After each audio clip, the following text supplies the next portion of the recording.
우리 성경 말씀 오늘자 날주 사무엘하 3장 1절을 한 번 더 읽습니다. 시작. 사울의 집과 다윗의 집 사이에 전쟁이 오래매 다윗은 점점 강하여 가고 사울의 집은 점점 약하여 가니라. 아멘. 다윗과 사울의 긴장이 있습니다. 사실은 다윗 집과 사울의 집이 무슨 남남 사이가 아닙니다. 사울의 딸이 다윗의 부인이고, 다윗 입장에서는 자기 부인의 아버지가 사울이니까 장인이 어떤 면에서는 아버님이고 사위가 어떤 면에서 아들이 아닙니까? 그러나 이기심, 또 서운함, 열등감, 무엇보다 악신, 악한 영에 사로잡힌 사울로 인하여서 이 사울의 집과 다윗의 집 사이에 분쟁이 벌어지는 것은 결국 사울과 다윗 사이에 분쟁이 벌어진 것이죠. 현직 이스라엘 최고 장군이었던 다윗과 그 다윗 포함한 이스라엘 통치하고 있던 임금 사울이 긴장이 발생합니다. 거의 일방적인 긴장이었습니다. 다윗이 한 일이라것은 자신의 나라 이스라엘을 위하여 목숨을 바치며 전쟁에 힘을 쏟아 풍전등화 같은 나라를 건져낸 것밖에 없는데, 시간이 지나면서 사람들에게 다윗이 조금씩 인정받고 존중받게 됩니다. 사울도 걸출한 임금이었습니다. 그럼에도 불구하고 사울도 탁월하지만 다윗은 월등히 뛰어나다, 이렇게 우리가 잘 아는 노래 사울은 천천히요 다윗은 만만이라, 이런 말을 듣고 이게 좋은 마음이었으면 얼마나 좋겠습니까? 여러분, 그 사위 사랑은 장모다, 그런 말 있죠?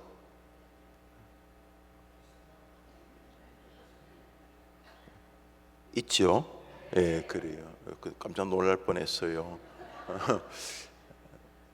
내 딸을 잘 돌봐주고, 그리고 내 딸이 낳은 아이가 내 손주들이니까 얼마나 기쁜가, 이러면서 기뻐하고, 만에 하나 내 아들이 이 애비보다 더 탁월하니까 정말 좋다, 이렇게 조금만 정상적으로 그리고 부모다움으로 사울 임금이 다윗을 대했으면 분명히 사울 집안도 다윗 집안으로 연결되었을 것입니다.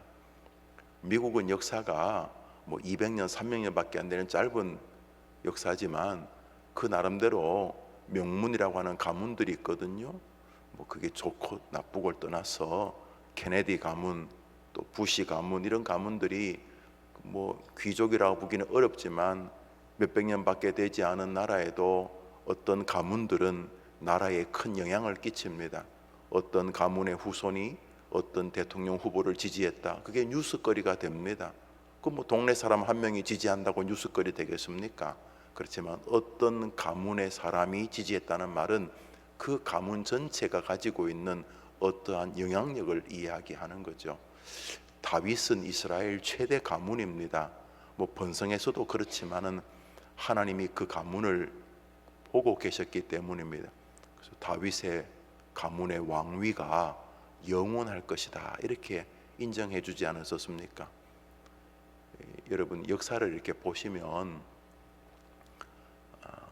이렇게 몇백 년 이상 왕위가 이어지는 왕조가 그래 많지 않습니다. 철고순으로 끝나는 참 아쉽고, 그분들도 최선을 다했겠지만 지도자감이라고 보기는 어려운, 어떤 면에 좀 못난이 같은 참 서글픈 이 마지막 새 임금이 아니고 영조, 종조, 세종이 마지막이었으면 우리나라 역사가 꽤 많이 달라졌을 것이라고 저는 생각을 합니다. 성경에 의하면 항상 사람이 누가 리더냐가 중요하거든요. 우리나라가 이렇게 참 많이 망가지게 된 것도 지도자와 무관하다고 보기는 어렵습니다. 반대로 나라라고 말하기도 어려운 조그만 도시요, 또 국민들도 이게 뭐 우리나라처럼 동서 뭐 경상도 전라도 이런 황당하기 짝이 없는 이 정도의 긴장이 아니라 싱가포르는 민족 자체가 다릅니다. 뭐 돈 같은 거 권력이야 중국계가 쥐고 있지만은 인도네시아계, 말레이시아계, 싱가포르 원주민 또 결혼해 가지고 서로 혼혈 아주 뒤죽박죽입니다. 싱가포르 한번 가보셨습니까? 버스 기사는 완전히 필리핀 얼굴이고 또 가이드 하시는 분은 중국 분이시고, 그런데 모두가 다 자기가 싱가포르 사람인 것을 너무너무 자랑스러워합니다. 너무너무 자랑스러워. 생긴 게 뭐 조금 다른 게 아니라 완전히 다르고, 민족이 다르니까 문화도 다르고 먹는 음식도 다르고 전통도 다 다르지만 우리나라 싱가포르라면서 자긍심이 엄청납니다. 그래서 그 조그만 나라라고도 하기 어려운 한 차로 1시간 돌면은 나라가 끝인 그 조그만 나라에 전 세계 자본이 몰려오고 서양 사람들에게 가장 투자하고 싶은 나라가 싱가포르. 전 세계 정유의 뭐 몇 퍼센트를 그 조그만 나라에서 원유로 가져와 기름을 만들어서 전 세계에 팔고 또 아시아의 어떤 금융 허브가 되고, 그 어떻게 되느냐? 누가 뭐래도 이광요라고 하는 사람이 리더였던 것을 부정할 수가 없는 것이죠. 북한을 한번 보십시오. 전 세계적으로도 귀한 히토류인가요? 뭐 전 세계 두 번째, 세 번째 묻혀 있다면서요. 우리 두만강 프로젝트를 가는 무산 땅, 북한 땅인데 북에서 중국에서 내다보면 무산이 보이는데, 무산 땅은 지구상에서 세 번째로 철광석 매장되어 있고 밖으로 도출되어 있는 도시입니다. 일제시대부터 철광석, 철을 캤는데 아직 1000분의 1도 못 캤다는 거예요. 그거 중국으로 다 옥수수 가격으로 팔린다고 합니다. 가보시면 그거 가지고 가겠다고 중국이 무산까지 기차 레일을 깔아놨습니다. 세계 최대의 철강 회사가 포스코 포항제철인데 그거 100% 외국서 철 원료 가지고 옵니다. 그냥 기차로 실어 나르면 이거 뭐 물류를 비롯해서 우리나라가 끝내줄 텐데, 이놈의 이데올로기 때문에 세계에서 세 번째로 많은 노천 철광 탄광이 바로 우리 앞에 있는데도 저 슬픈 일이 있는데 왜 그렇습니까? 지도자와 무관하지 않습니다. 우리나라 경제를 한때는 북에서 오신 월남하신 분들이 거의 다 쥐고 있었습니다. 아시지요? 예. 나라가 추운데 국민이 근면하면 무조건 세계의 선진국입니다. 나라가 추운데 국민이 근면하다. 핀란드, 노르웨이, 캐나다 여튼간에 나라가 추운데 국민들이 근면하다. 무조건 세계 선진국입니다. 그런 면에서 북한은 가만 놔둬도 세계에서 최고로 잘 살 민족이었습니다만 국민들 전체를 바보를 만들었습니다. 생각하면 죽입니다. 생각은 당이 하는 겁니다. 노동당이 생각하고 너희들은 일한다. 그래서 북한에서 생각하는 직업은 월급을 얼마 못 받습니다. 생각하면 죽이니까. 생각하지 마라. 생각은 내가 할 테니까 너희들은 시키는 거예요. 당이 명령하면 우리는 따른다. 이게 그들의 모토 아닙니까? 북한이 왜 저렇게 되었습니까? 왜 3만 5천 명이나 되는 사람이 한국에 와 있습니까? 지금도 수만 명이 왜 해외를 떠돕니까? 지도자와 깊은 상관이 있습니다. 못난이 트리오 김일성, 김정일, 김정은으로 이어지는 이 황당하기 짝이 없는 이런 일들이 분명히 있습니다. 오늘 본문도 그렇게 말합니다. 사울과 다윗 집에 전쟁이 있는데 시간이 지날수록 사울의 집은 점점 약해져 가고 다윗의 집은 점점 강해져 간다, 이렇게 말하고 있습니다. 우리는 여기에서 성경적 지식 하나를 생각하게 됩니다. 왜 그런가 하는 것입니다. 왜 그런가? 우선 상식적으로 다윗이 걸출한 지도자였을 것이라 추정이 가능합니다. 그렇습니다. 그리고 거기에는 또 하나의 변수가 있는데 사울과 다윗의 국민을 대하는 태도입니다. 폭군들, 못된 지도자들은 국민들을 위하여 정치하지 않습니다. 이렇게 휴지, 크리넥스 휴지 쓰듯이 딱 뽑아서 팽 풀고 팍 버립니다. 별 관심 없습니다. 아무 관심 없습니다. 너희들은 나를 위해 존재한다, 이런 것입니다. 그런데 다윗은 자신의 국민들을 사랑했습니다. 다윗은 자기의 국민들을 목숨을 걸고 지키려고 했습니다. 다윗이 피난해 있던 아둘람 굴로 저는 자, 억울한 자, 원통한 자, 사회에서 이래저래 빚지고 도망온 자, 일명 사회 2류 3류 연약한 자들이 다윗에게 몰려올 때 다윗이 자기 코도 석자지만 그들을 지켜냅니다. 그 400명, 600명이 그 아둘람굴의 동지들이 이스라엘의 건국 개국 공신들이 됩니다. 압살롬이 쿠데타를 일으켜서 아들이죠, 아들을 피해 다윗이 도망갈 때 이스라엘 99.9%가 다윗을 버려도 그 600명의 아둘람굴 동지들이 다윗을 따라갑니다. 그들이 다시 역사를 뒤집고 다윗 왕조를 이어가게 하지 않았습니까? 그 다윗은 걸출한 지도자요, 국민들을 사랑하는 사람이었습니다. 그러니까 자기 나라가 하나님의 나라고, 이 백성은 하나님이 우리에게 맡긴 백성이라고 믿는 기본 정신이 있었죠. 우리나라도 그런 지도자들이 지도자 노릇할 때는 나라가 좀 번성합니다. 애국적 자세, 이 나라가 하나님의 나라고, 아니 이 나라가 뭐 기독교인이 아니어도 이 나라가 우리의 조국이고 이 백성이 생명같이 귀한 백성이라고 생각하는 지도자들이 지도자 위에 있었을 때는 나라가 발전했습니다. 독일, 덴마크의 그룬투비, 그는 목사였지만 정치인이었습니다. 덴마크가 사실 정말 유럽의 우리나라 같습니다. 끊임없이 공격을 당해서 덴마크 국민들은 뭐 옆에 이 나라가 좀 힘이 세면 이 나라가 침범하고, 또 옆에 이 나라가 힘이 세지면 또 이 나라가 침범하고, 덴마크는 정말 나라가 주변 나라에 유린되던 나라였습니다. 우리나라처럼. 우리나라가 뭐 거의 5년에 한 번씩 전쟁했거든요. 뭐 5천년 동안 980번인가 전쟁을 하고, 그것도 전부 다 침략을 당한 것이니까 얼마나 기가 막힙니까? 그런데 덴마크가 그랬는데 국민들 모두에게 노예의식, 좋은 근성, 우리는 안 돼, 우리 뭐 요즘 젊은 친구들이 뭐 해일조선, 뭐 조선 것들은 뭐 이러면서 나라를 비아냥거릴 때, 아니다, 이 나라는 하나님이 우리에게 주신 나라라고 해서 그룬투비라고 하는 목사가 기치를 들고 나라를 세웠을 때 국민들이 정신이 바뀌어집니다. 완전히 지금 누가 덴마크를 무시할 수 있습니까? 그죠? 그런 것처럼 지도자의 힘은 가치로 없습니다.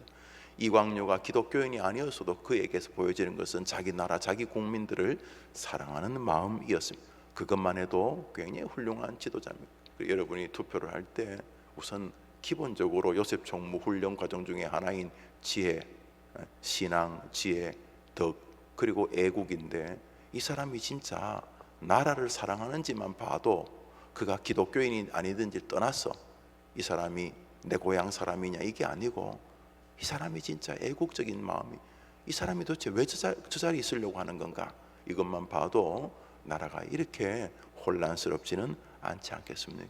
다윗은 기본적으로 지도적인 요소를 가지고 있었습니다. 그런데 조금 더 중요한 게 있습니다. 다윗은 하나님 앞에서 하나님이 복을 주실 만한 신앙 혹은 마음, 정신체계를 가지고 있었습니다. 무슨 말이냐 하면 다윗과 사울 집안에 문제가 있기는 마찬가지였다는 것을 오늘 성경이 말하고 있기 때문입니다.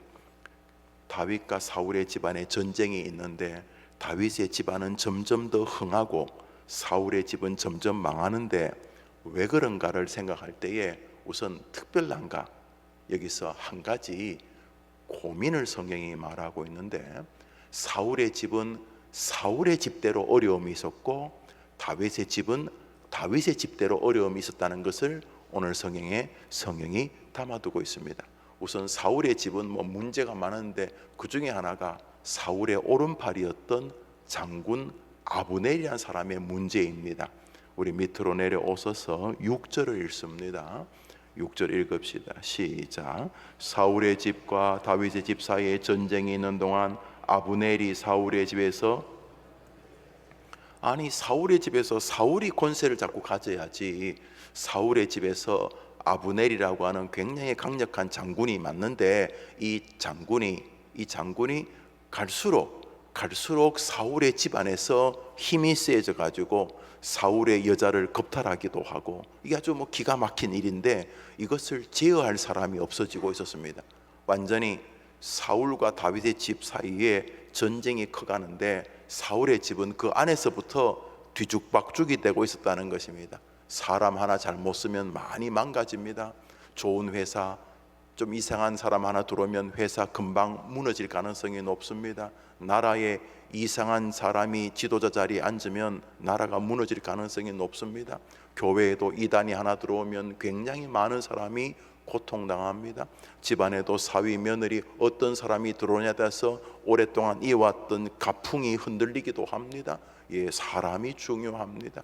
옛날에 어떤 정치인이 인사가 만사 사람이 제일 중요하다 그렇게 말했다고 하지 않습니까? 부정하기 어렵습니다. 사울의 집과 다윗의 집 사이에 전쟁이 자꾸 커가고 있는데 사울의 집에 여러 가지 문제점이 하나가 사람인데, 그 사울의 부하 중에 최고의 장군이 아브넬인데 이 아브넬이 갈수록 힘이 세어져 간다는 거죠. 그러니까 이제 통제가 불가능합니다. 뒤에 나오는 이스보셋이라고 하는 사울의 아들이, 왕자가 아브넬에게 장군님 그러시면 안 되는 거 아닙니까? 그랬다가 아브넬이 칼을 휘두르려고 해서 겁을 먹어서 입이 쑥 들어갔다는 내용이 오늘 성경에 등장을 합니다. 사울의 집에도 고난이 있었고 고민거리가 있다는 것입니다.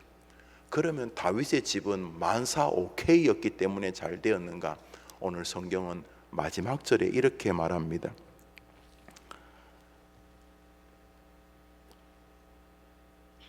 39절을 읽겠습니다. 다윗의 탄식입니다. 다윗의 탄식 읽읍시다. 시작. 내가 기름 부음을 받은 왕이 되었으나 오늘 약하여서 스루야의 아들인 이 사람들을 제어하기가 너무 어려우니 여호와는 악행하는 자에게 그 악한 대로 갚으실지로다 하니라. 다윗이 내가 지금 길이 없습니다 이랬다. 지금 다윗의 말입니다. 요압이라고 하는 장군입니다. 그 형제들이 있는데 요압이 이스라엘의 아주 뛰어난 장군이었습니다. 그런데 요압이 다윗의 통제 밖에 있습니다. 아브넬이 아까 말했던 사울의 그 부하 아브넬이 열받았다고 다윗에게 투항하는 장면이 오늘 본문에 나옵니다.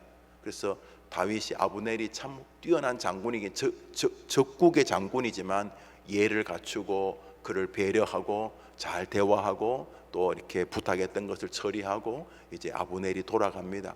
그런데 요압이 밖에 나갔다가 요압의 동생을 한 명을 이 전쟁 중에 아브넬이 죽이게 됩니다. 그러니까 자기 동생의 원수라는 생각 때문에 다윗이 조용히 돌려보냈는데 임금에게 한번 따지고, 아니 임금님 적군의 장군을 돌려보내는 게 말이 됩니까? 아니 여보게 내가 좀 만나자고 했는데 자그래서 잘 대화가 되었네. 그랬더니 말 같지않은 소리 하지 마십시오. 그리고는 임금에게 말 안 하고 자기 부하들 데리고 말을 타고 가서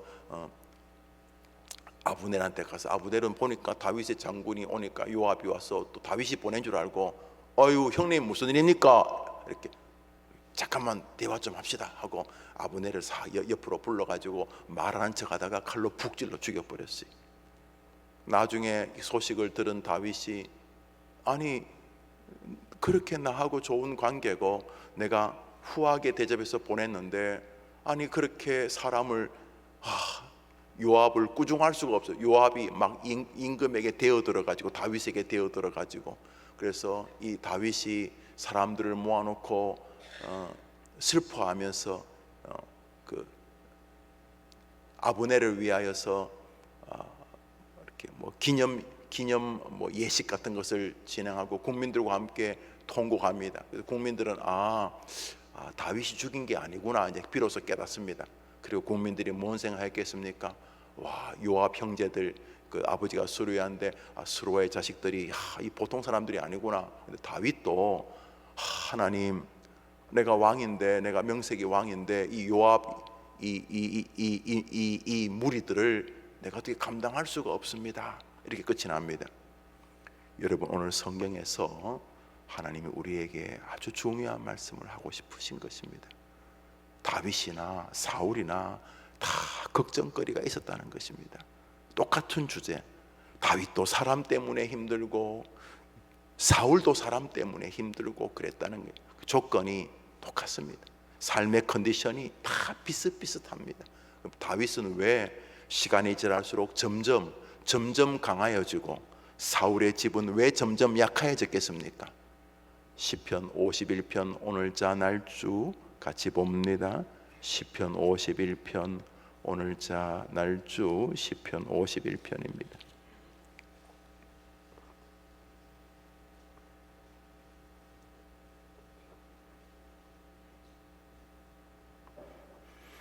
우리 1절을 읽읍시다. 1절 읽습니다. 시작. 하나님이여 주의 인자를 따라 내게 은혜를 베푸시며 주의 많은 공유를 따라 내 죄악을 지워 주옵소서. 이 바세바와 동침하고 우리아를 죽인 다음에 나단이 와갖고 하나님의 말씀을 정하는 예의 나쁜 놈아, 하나님이 나단 선지자를 통해서 다윗을 경고합니다. 예의 나쁜 놈아, 이 도둑놈아, 예의 나쁜 놈아, 이 몹쓸 놈아, 내가 너를 심판하겠다 하고 하나님이 나단 선지자를 보내어서 다윗을 향하여 징계의 말씀을 줄 때 이 사울과 다윗의 극명한 차이점이 시편 51편의 참회시입니다. 우리 밑으로 내려옵니다. 7절입니다. 시작. 우슬초로 나를 정결하게 하소서. 내가 정하리이다. 나의 죄를 씻어주소서. 내가 눈보다 희리이다. 밑으로 내려오십니다. 9절 10절 읽읍시다. 시작. 주의 얼굴을 내 죄에서 돌이키시고 내 모든 죄악을 지워주소서. 하나님이여 내 속에 정한 마음을 창조하시고 내 안에 정직한 영을 새롭게 하소서. 다윗은 사울과 최소한 부하 때문에 가슴앓이 하는 건 똑같았습니다. 사울은 아브넬 때문에 가슴앓이 하고 있었고 다윗은 아브넬보다 힘이 훨씬 더 센 요압 가문 때문에 힘들어하고 있었습니다. 상황이 똑같습니다. 그런데 왜 다윗의 집은 점점 흥하고 사울의 진영은 점점 약해져 갔습니까? 사울은 하나님이 경고해도 끊임없이 불순종합니다. 사무엘이 아무리 사울에게 말해도 그는 지 마음대로 합니다. 그런데 다윗은 하나님이 경고하시면 그 앞에 꼬꾸라지고 하나님이 말씀하시면 그 앞에 순종합니다. 다윗은 자기의 후손으로 그리스도가 오는 것을 못 보았습니다. 기껏해야 사무엘이 솔로몬이 임금되는 것 정도 봤습니다. 이시조선 500년 짧은 왕조 아닙니다. 굉장히 긴 왕조입니다. 그런데 다윗의 왕조와는 비교가 불가능합니다. 왜요? 다윗의 왕조는 영원하기 때문입니다. 영원한 왕조가 어디 있습니까? 다윗의 왕조가 영원합니다. 왜요? 다윗의 후손으로 만 왕의 왕 그리스도가 오셨기 때문입니다. 할렐루야. 여러분, 다윗과 사울이 별반 차이가 없습니다. 다윗도 한때 믿음이 있었고 한때 믿음이 없었고 사울도 한때 믿음이 있었고 믿음이 없었습니다. 다윗도 깐죽거리는 사람이 있었고 사울도 그랬습니다. 오늘 성경 한 장에 아브넬과 요압을 비교하면서 사울의 입장이나 다윗의 입장이나 별반 차이가 없습니다. 사실 사울의 절망은 오늘 본문에 등장하지 않고 그의 아들 이스보셋으로 언급하고 있지만 다윗의 입을 통해서 하나님, 나 이 요압 가문 내가 감당을 못하겠습니다. 내 부하긴 부하인데 이 부하가 아닙니다. 나를 위협하고 너무너무 두렵고 힘듭니다. 다윗도 그렇게 오늘 성경을 마무리하고 있지 않습니까? 똑같다는 것입니다. 우리가 다 거기가 거기입니다. 그렇지만 이 중에 어떤 집안은 점점 흥해갈 것입니다. 어떤 집안은 점점 흥해가지 못할 것입니다. 내용은 하나입니다. 오늘도 하나님께 예민한 것입니다. 오늘도 하나님의 음성에 귀를 기울이는 것입니다. 할 수 있는 대로 말씀을 읽고 묵상하고 말씀을 들은 것을 준행하는 것입니다. 언제나 하나님을 하나님 앞에 하나님을 하나님으로 인정하는 삶이 그것입니다. 다윗의 집은 점점 흥해갔고 사울의 집은 점점 쇠하여 갔는데 다윗이나 사울의 집이나 다 걱정거리가 있는 것은 동일했고 심지어 주제도 흡사했습니다. 그렇지만 다윗의 집이 점점 흥해가는 것은 하나님이 다윗을 기뻐하셨기 때문인 것입니다. 하나님께 기쁨이 되는 여러분 되기를 바랍니다. 우리 가운데 누가 완전합니까? 다 거기입니다. 제가 목회를 하면서 내린 결론이 그놈이라는 것입니다. 우리가 다 거기가 아무리 변장을 하고 화장을 하고 마스크를 가면을 써도 우리는 근본적으로 죄인입니다. 거룩한 척한 죄인이고 노골적인 죄인이고 있는 척하는 죄인이고 없는 죄인, 남자 죄인, 여자 죄인, 늙은 죄인, 젊은 죄인, 그런 정도는 많이 배웠다는 학벌이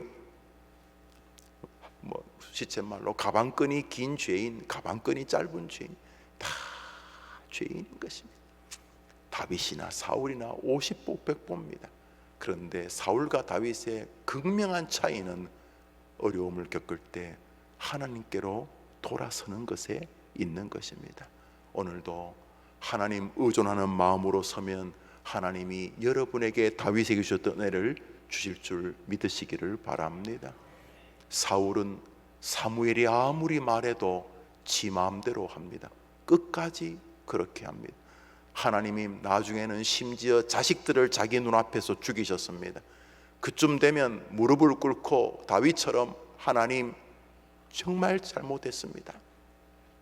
길보아 산에서 사울이 죽을 때 어떻게 죽는 거 기억하시지요? 칼을 빼 엎드려 자살로 끝이 납니다.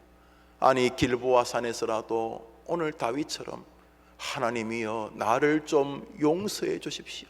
나를 좀 살려 주십시오.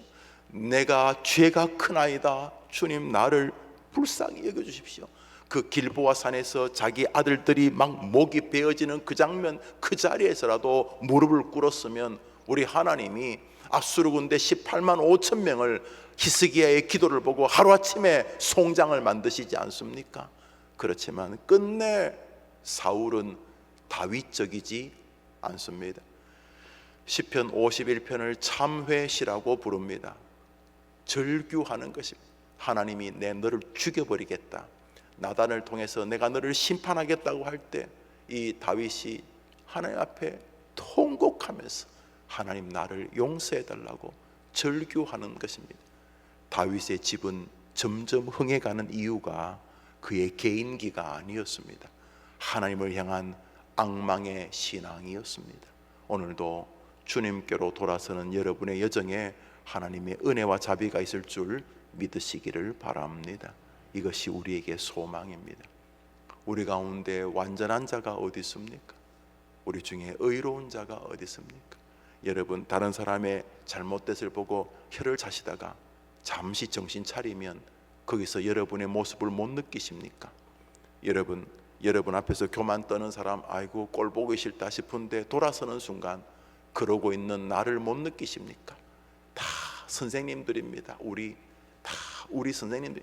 그 사람은 그런 모습으로 나를 경고하고 저런 사람은 저런 모습으로 나를 돌아보게 하시는 선생님들이십니다. 50보 100보입니다. 다윗이나 사울이나 거기가 거기입니다. 그런데 왜 다윗을 하나님이 점점 흥하게 하셨습니까? 이 사람은 하나님을 또 의지하였기 때문인 것입니다. 오늘도 버티지 마시고 잘못이 떠오를 때마다 자꾸 뭉개지 마시고 딴 사람은 안 그러나 딴 사람 그러는 거하고 내가 복 받는 거하고 무슨 상관이 있습니까? 엎어지고 넘어질 때마다 자꾸 이렇게 뭉개거리고 변명하려고 하지 말고 여러분하고 하나님 둘밖에 없는데 하나님 제가 잘못했습니다. 하나님 저를 버리지 마십시오. 저를 불쌍히 여겨주십시오. 이렇게 늘 하나님으로 인정했기 때문에 하나님은 다윗을 점점 흥하게 해주셨던 것입니다. 여러분이 글쎄 몇 대까지 보시고 하늘나라 갈지 모르겠습니다. 지금 손주가 결혼해서 자식을 낳을 때까지 볼 수 있을까요? 증손주, 우리 교회에서 증손주 보시는 분이 한 두어 분 계십니다. 거의 100세이십니다. 100세. 고손주까지 볼 수 있을까요? 앞으로 내 손주의 손주가 결혼하는 거 볼 수 있을까요? 거의 못 보실 것입니다. 그러나 여러분이 하나님을 의존하는 믿음을 아름답게 지켜가시면 하나님이 여러분의 신앙의 계보가 후손들에게 반면교사가 되어 우리 할아버지의 신앙, 우리 아버지의 신앙 나도 이어야겠다는 선한 마음으로 여러분 가문도 명문 가문 될 줄 믿으시기를 바랍니다. 사랑하는 여러분, 다윗의 집은 점점 흥해가는 것처럼 여러분의 가문도 그래야 되지 않겠습니까? 아니, 가문을 떠나 여러분의 남은 생이 갈수록 더 흥해가야 하지 않겠습니까? 세월이 흘러 조금씩 늙어가고 없던 병들이 생기고 안 먹던 약들은 좀 더 드신다 할지라도 그거는 육체일 뿐이고 우리의 영혼은 날이 갈수록 점점 더 흥해가야 되지 않겠습니까? 젊을 때는 막 교만 떨다가 갈수록 더 겸비해지고 젊을 때는 뒤죽박죽이었다가 갈수록 더 하나님과 가까워지는 그런 목사가 되고 성도가 되어야 하지 않겠습니까? 다윗의 집은 점점 흥하여 가고 사울의 집은 점점 쇠하여 갈 때 그 길은 오늘도 하나님 의존적인 다윗에게 있는 줄 믿으시고 기쁠 때도 출처가 하나님인 것을 알고 하나님께 영광을 돌리고 죄와 악에 섰을 때 하나님 앞에 그것이 복받지 못할 일일 줄 알고 오늘도 하나님 앞에 참회하는 다윗같이 하나님의 변수를 늘 마음에 두고 살면 하나님이 여러분도 점점 흥하게 하여 줄 줄 믿으시기를 바랍니다. 이번 한 주간 하시는 모든 일이 하나님과의 관계를 묵상하고 순종하고 귀를 기울이고 따라가려고 하는 것도 여러분의 한 주도 점점 흥해가는 가정 가문 되기를 주님의 이름으로 축복합니다. 주님 가르친 기도로 예배를 마치고 자유롭게 기도하고 한 주를 또 시작합니다. 하늘에 계신 우리 아버지여, 이름이 거룩히 여김을 받으시고 나라 임하옵시며 뜻이 하늘에서 이룬 것 같이 땅에서도 이루어지이다. 오늘 우리에게 일용할 양식을 주옵시고 우리가 우리에게 죄 지은 자를 사하여 준 것 같이 우리 죄를 사하여 주옵시고 우리를 시험에 들게 하지 마옵시고 다만 악에서 구하옵소서. 내게 나라와 권세와 영광이 아버지께 영원히 있사옵나이다. 아멘.